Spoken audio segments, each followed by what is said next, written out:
name's Daniel. I'm a sales engineer at Puppet. Today I'm going to show you how Puppet and Terraform can be used together to define, provision, and manage your infrastructure in an on-premise, cloud, or hybrid cloud environment. This talk is going to have a technical focus and be mostly centered around a hands-on demo, so I'll be keeping the slide content to a minimum. But first I want to talk about the struggle. Every organization has to provision, manage, and destroy infrastructure. This includes on-premise and/or cloud, and includes not just servers and clusters, but other resources like networks, load balancers, certificates, security groups, users, roles, the list goes on. And sometimes these resources need to be deployed or managed separately, or sometimes they need to be deployed together as a stack. And what we find is that many organizations are still struggling to get started using infrastructure as code to help get these kinds of problems under control. It's still common for some organizations to create things like virtual machines, firewall rules, groups, users, and other resources manually, point and click style. And sometimes this point and click way of doing things is even fronted by a service request, which gets assigned to the team responsible for managing those resources. And sometimes the provisioning process is even loosely automated.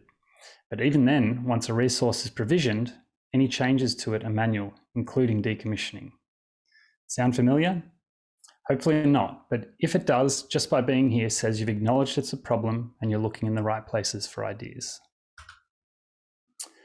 So the goal of this talk and this demo is to give you an idea of how you can start simple with infrastructure as code, using basic tools and minimal code to provision and manage your environment. The example I'm showing can be adapted to your needs, and I'll share the GitHub repository with the recording of this talk for reference.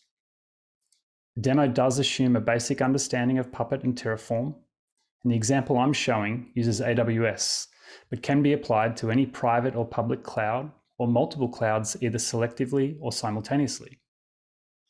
For simplicity, I'll be running this from my workstation, but keep in mind this could be used in a CI/CD pipeline or integrated with self-service or automation tools used in your environment.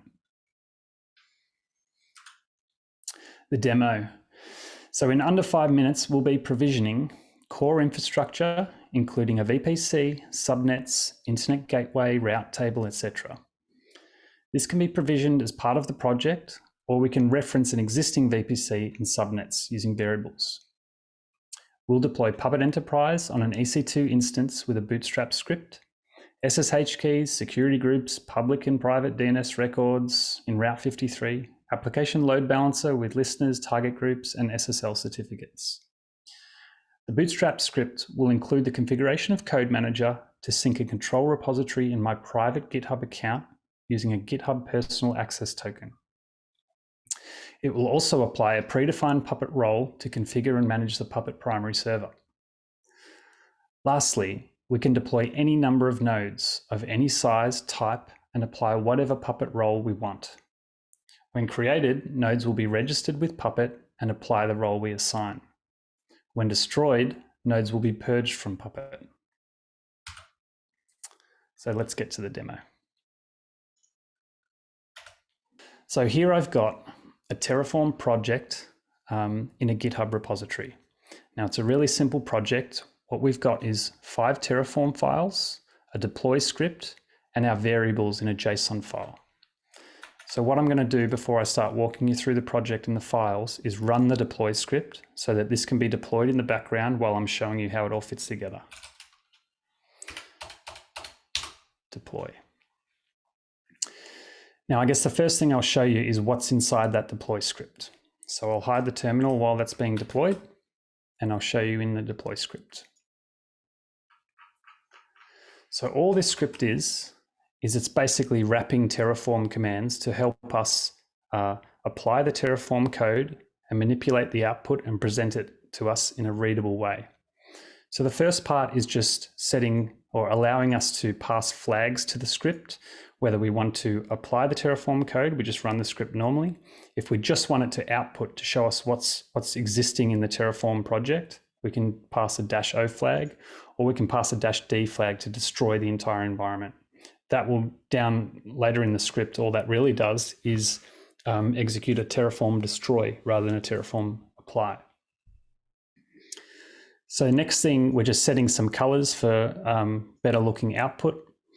We set a start time so we can get the duration and total time the script took to run. If I'm not logged into AWS, this will prompt me to log in. And then all it's going to do is run Terraform init and Terraform apply. Otherwise, if I'm destroying, it'll run Terraform destroy. Then it just grabs the output of Terraform and manipulates it so it can present it to us in a more readable way. So that's what my deploy script is doing. Now, the next file to show you is the variables JSON file. So this is the file where I supply all the variables that I want to use in this Terraform project to Terraform. So up the top here, I've got a few variables for the core infrastructure. So this includes the region in which I want to deploy this stuff to, the project ID that I'm using, which will determine the names of resources and tags. Same with email. Then I'm supplying an existing public and private zone. So these will be used to create DNS records and create a certificate as well for the application load balancer, which we'll be connecting to. I've got an option whether I want to create VPC and subnets or not. So if I do create them, it's going to create a new VPC and subnets with these CIDR ranges. And if I don't create it, it's going to try and find an existing VPC and subnets that have those CIDR ranges. Then I've got allowed IPs. So I've included my IP address here so that I'll be the only person that's allowed to connect to this infrastructure. So that's used in the security groups to allow incoming connections from that IP only. This next section is defining the variables for Puppet Enterprise. So the version that I want to install, the instance type, the user to use to connect to that instance, the AMI owner and the AMI name filter to help determine which AMI Amazon machine image to use to install Puppet Enterprise on top of. So this is basically identifying the latest RHEL 7.9 machine image. Then I'm identifying the Puppet primary role and the Puppet primary environment that I want to use and assign to this server. So basically, after the server's spun up, it's going to connect to my control repository and get the role that I've defined for a Puppet primary server and apply that role in the production environment I've defined in Puppet. And how it does that is I'm passing it the details of my control repository, so the location where to get it, and I'm also passing a GitHub personal access token, which will be used to connect to that repository, the private repository, and create deploy keys and webhooks so that that repository is synced with Puppet Enterprise. Now, this next part is declaring the nodes variable. So this is basically a list of objects that will be used to provision nodes in the way that I want them to be provisioned. So the examples I've got here is I've got a node object for project01 Nix is the ID. Now that's a unique ID. And what that's going to be is 3 Linux nodes using this information to provision the node. So they're going to be extra large instance types. EC2 user will be the user that I connect to it with. It's again going to be RHEL 7.9, and the Puppet role that I apply to these will be Nix generic, and it'll be in the production environment again. So when that node is spun up, what's going to happen is Puppet will be installed, it'll be registered with Puppet Enterprise, and then it's going to apply that role from our control repository to those nodes. Same thing with this next one.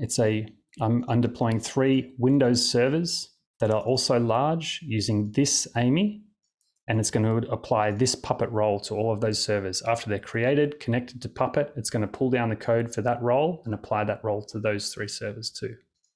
So this is the variables file again that gets supplied to Terraform that'll choose how things get deployed for my particular needs. And these could be updated or changed for your needs too. So I'll leave that file there and let's look at our deploy script and see what's happened. So you can see that this is why I use a deploy script, so that I can manipulate the output in a readable format. So I can see that in 4 minutes and 30 seconds, I've built Puppet Enterprise. This is the console that the URL for the console that I can connect to. I've generated an admin password to connect to it, and I've got all the details for all the nodes that I've created too. So I can use this command to SSH to my Puppet primary server, and I can use these SSH commands to connect to my Linux servers, And these are the IP addresses for my Windows servers and the passwords that's been generated for them. So just to show you that I'm not making this up, I can copy this. I can copy the Puppet Enterprise URL. Go to Chrome, and it's up and running. I'll get the admin password that was generated, and I can sign in. So you can see here that the 3 Windows nodes that I've created have already started to sign in and register themselves with Puppet, and the other ones will be coming shortly, I'm sure. The other thing I can do is use these SSH commands, like I said, to connect to those instances that are being spun up now. And I can connect to them, it's up and running. So what's happening here is the deploy script is running Terraform. Now, in Terraform, you can separate your code into separate files or put them all in one file. I've separated into separate files for simplicity.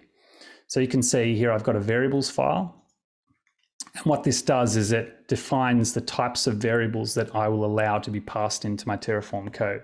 So everything that I'm passing in through this JSON file is defined here in a variables definition file. So the region and the types of values I'll allow for that variable. Now there's also a data file, which is defining data sources. So the public and private zone name that I'm passing, I'm using those zone names to gather the details from AWS for those zones, so I can use them in my Terraform code. I've got provider, which is basically just the AWS provider is the only one I'm using for my code, but if you have different clouds or different platforms, you can use providers that will give you access to resource definitions you can use with that provider. Then I've got outputs, which is once the Terraform code runs, you can choose which outputs you want to present, which is basically details of all the resources you've provisioned. Then lastly, we've got our main file, and this is really where we're defining the resources used by Terraform. So what I've done is I've separated my code into 3 child modules, one for the core infrastructure, one to deploy Puppet Enterprise, and one to deploy all the nodes. So all the variables that I'm passing in my JSON file are basically just getting passed down from this main file into the child module responsible for deploying those resources. So core infra is easy, that's VPC and subnets. Puppet Enterprise is the EC2 instance that we're provisioning, and the security groups and SSH keys and everything required to get that up and running. And then with nodes, what I'm doing is for every object I'm passing in that nodes list in the JSON file here. So here I've got 2 different objects in the nodes list. Where am I? Main. I'm actually creating another one of these modules. So this is like a for loop that's going to create another one of these modules to handle those nodes. So in these child modules, I'll go into the nodes one and show you how that works. Now, I'll just fold all these resources so we can see them by name. But you can see that it's picking a random subnet to put the AWS instance into. It's creating a private key. And then based on the platform that I'm providing as a variable, whether it's Linux or Windows, it's going to create a Linux AWS instance or a Windows AWS instance. And that's the code that's doing it right there. So once it provisions that AWS instance, the next thing it does is pass variables from Terraform into a Bootstrap script that gets run on the server as soon as it's booted up. Now, I'll show you that Bootstrap script. There's a different one for Windows, a PowerShell script, and a shell script for Linux. These are very simple. All they're doing is connecting to the Puppet primary server to get the install file, and then it's installing Puppet and giving it the role that I've provided in my variables and the environment that I've provided, installing Puppet, and then running Puppet to apply that role to the server. Same thing, exact thing happens with Windows. It's just a loop to attempt to connect to the Puppet primary server, download those installer files, and install Puppet with the role and environment I've provided. Then I've just got a loop to run Puppet so that it'll apply everything as quick as it can. So with this with these nodes modules, that's all that's happening. It's just creating an AWS instance, installing Puppet, and applying the role. The Puppet Enterprise module is very similar. So here, I'll fold these resources again. It's creating SSH key pairs, creating an admin password, creating the primary AWS instance, security groups, DNS records, application load balancer resources, spinning it all up, connecting it together, and then presenting it to us in the output. And I've got a Bootstrap script here, which will actually install Puppet Enterprise with the configuration I want, and it'll run API commands to connect to GitHub to create a deploy key and a GitHub webhook using the personal access token that I'm providing to Terraform. So it does all that automatically. Now, the last thing I wanted to show you is that using variables like this, it's not just provisioning the infrastructure once off and then you leave it. You can continue to manage and maintain your infrastructure using this single JSON file. So if you wanted to deploy another group of nodes, all that would take is by copying one of these objects, giving it a unique ID, so project 02 Linux, 3 more servers, apply whatever role you want, but I'll just leave it as Linux generic, and I can even remove 2 of these if I want. So I just make updates to my variables file, save it, run the deploy script again, and that's going to change the environment as to how I've, how I'm defining it to be. Now, I said earlier that this will actually register nodes with Puppet when they're created and purge them from Puppet when they're destroyed. So how I'm able to do that is that in my nodes module, I've got what's called a destroy provisioner.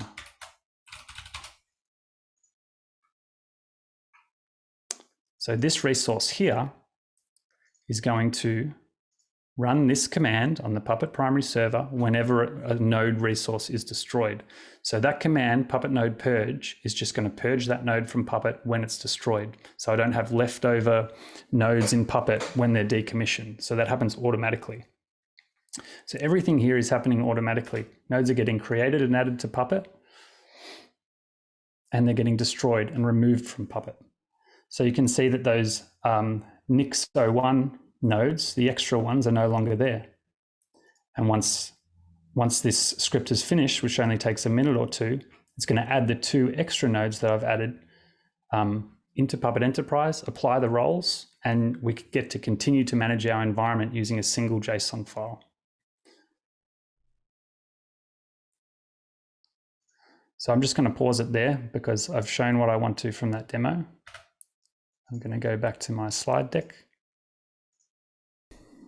So what are the key takeaways?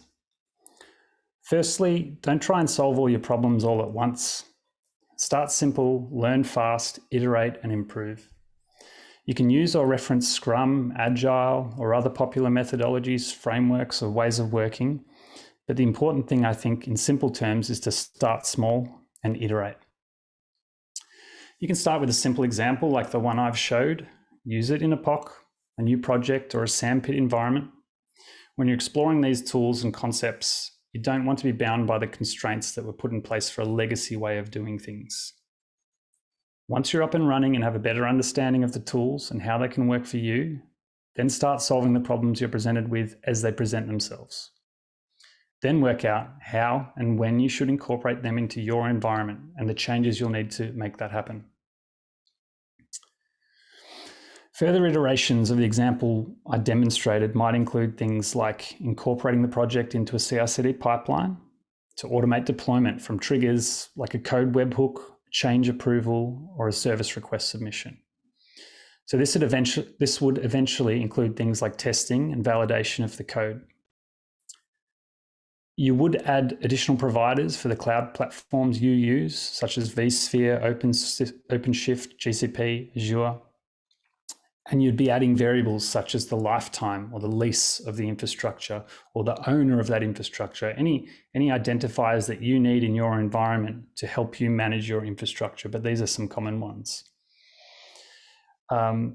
The other thing you might be doing is integrating with self-service tools like ServiceNow, Ivanti, or Jira Service Desk, or anything else you have with you. If you have an existing Puppet environment or existing tools, you can integrate them with this and with the CI/CD pipeline or anything else.